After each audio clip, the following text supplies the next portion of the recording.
जय श्री माँ लक्ष्मी भक्तों, स्वागत है हमारे पंडित अंकुर मिश्रा चैनल में। आज हम आप सबके सामने माँ लक्ष्मी का एक दिव्य अनोखा मंत्र लेकर आए हैं, जिसको सुनने मात्र से आज आपका नया साल एकदम अच्छा जाने वाला है और 2025 में आप इतना धन कमा लेंगे कि आपके साथ पुष्टि भी बैठे बैठे खाएगी।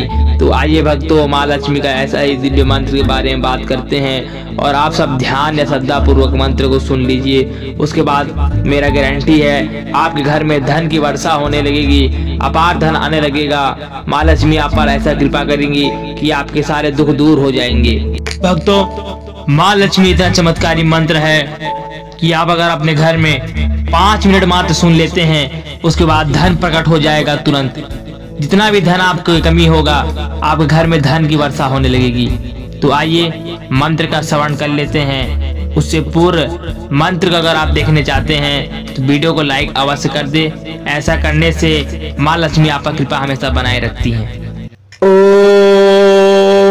ओम श्रीं ह्रीं क्लीं त्रिभुवन महालक्ष्मी अस्माकं दारिद्र्यनाशया प्रचुर धन देहि देहि क्लीं ह्रीं श्रीं ओम। ओम श्रीं ह्रीं क्लीं त्रिभुवन महालक्ष्मी अस्माकं दारिद्र्यनाशया प्रचुर धन देहि देहि क्लीं ह्रीं श्रीं ओम। ओम श्रीं ह्रीं क्लीं त्रिभुवन महालक्ष्मी अस्माकं दारिद्र्यनाशया प्रचुर धन देहि देहि क्लीं ह्रीं श्रीं ओम। ओम श्रीं ह्रीं क्लीं त्रिभुवन महालक्ष्मी अस्माकं दारिद्र्यनाशया प्रचुर धन देहि देहि क्लीं श्रीं ओम। ओम श्रीं ह्रीं क्लीं त्रिभुवन महालक्ष्मी अस्माकं दारिद्र्यनाशया प्रचुर धन देहि देहि क्लीं ह्रीं श्रीं ओम। ओम श्रीं ह्रीं क्लीं त्रिभुवन महालक्ष्मी अस्माकं दारिद्र्यनाशया प्रचुर धन देहि देहि क्लीं ह्रीं श्रीं ओम। ओम श्रीं ह्रीं क्लीं त्रिभुवन महालक्ष्मी अस्माकं दारिद्र्यनाशया प्रचुर धन देहि देहि क्लीं ह्रीं श्रीं ओम। ओम श्रीं ह्रीं क्लीं त्रिभुवन महालक्ष्मी अस्माकं दारिद्र्यनाशया प्रचुर धन देहि देहि क्लीं श्रीं ओम। ओम श्रीं ह्रीं क्लीं त्रिभुवन महालक्ष्मी अस्माकं दारिद्र्यनाशया प्रचुर धन देहि देहि क्लीं ह्रीं श्रीं ओम। ओम श्रीं ह्रीं क्लीं त्रिभुवन महालक्ष्मी अस्माकं दारिद्र्यनाशया प्रचुर धन देहि देहि क्लीं ह्रीं श्रीं ओम।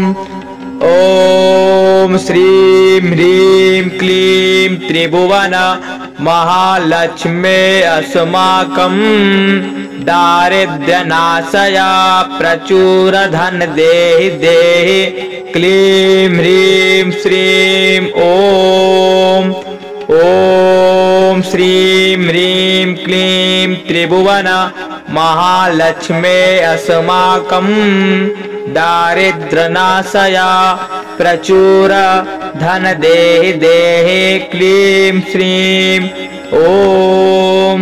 ओम ओम श्रीं ह्रीं क्लीं त्रिभुवन महालक्ष्मी अस्माकं दारिद्र्यनाशया प्रचुर धन देहि देहि क्लीं ह्रीं श्रीं ओम श्रीं ह्रीं क्लीं त्रिभुवन महालक्ष्मी अस्माकं दारिद्र्यनाशया प्रचुर धन देहि देहि क्लीं ह्रीं श्रीं ओम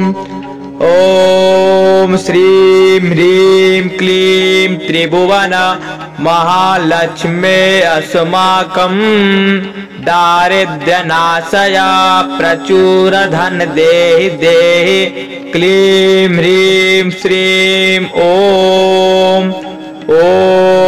श्रीं ह्रीं क्लीं त्रिभुवन महालक्ष्मी अस्माकं दारिद्र्यनाशया प्रचुर धन देहि देहि क्लीं श्रीं ओम